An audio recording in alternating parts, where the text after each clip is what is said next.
Hi, I'm the Reverend Naomi King. I'm a Unitarian Universalist minister, and I also live with a chronic illness and a genetic disease.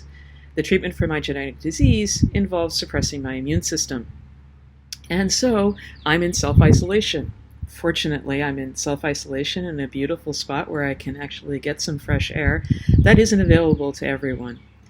But it is meaning that I have to keep my faithful distance, and I invite you to practice keeping faithful distance as well from others.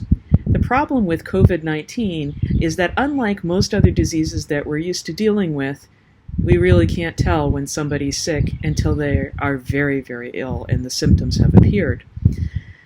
So, temperature screenings don't help so much in that by the time somebody's ill, they're really, really ill.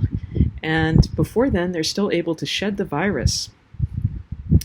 That's why Auburn Seminary and others are out there encouraging people to practice faithful distancing.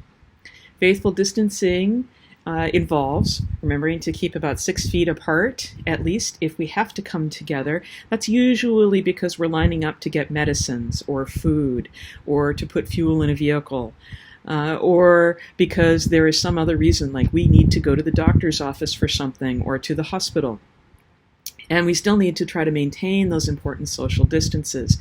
We may also be helping out a neighbor who has to stay more isolated, like I do, and therefore bringing in groceries and things like that. We want to maintain those 6-foot distances where we can. Indeed, we might even be picking up a neighbor or a loved one's mail and bringing it to them a little bit closer, but still needing to maintain those social distances. That's why we're talking about this as a matter of faith. Faith asks us to really care for and love one another, not necessarily to do what's most convenient or what we're habitually used to doing. Habitually, we're used to greeting one another and hugging and being really close to one another. Human beings are the kinds of primates in that larger family that we belong to that really need to be around one another in order to have good mental and spiritual health. Except right now, to do that is to put ourselves and others at risk.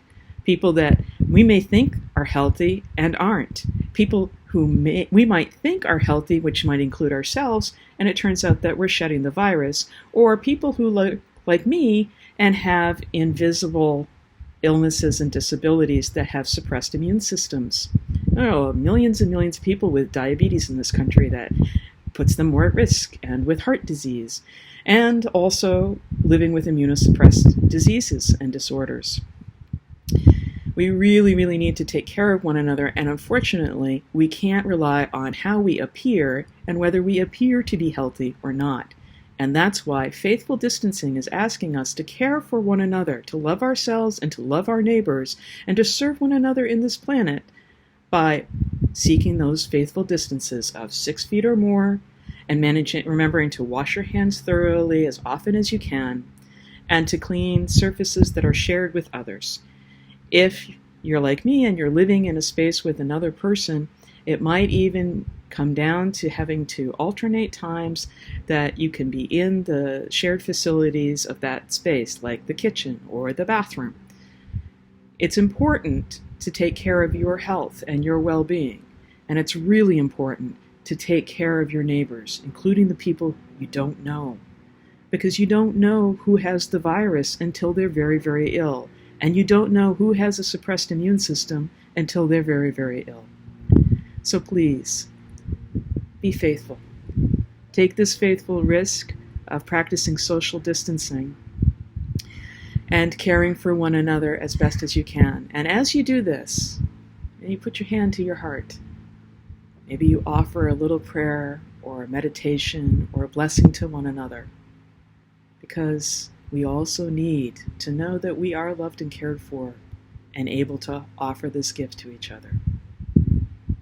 I wish you well. I wish all this world well. And together, may we flatten the curve and bring greater well-being.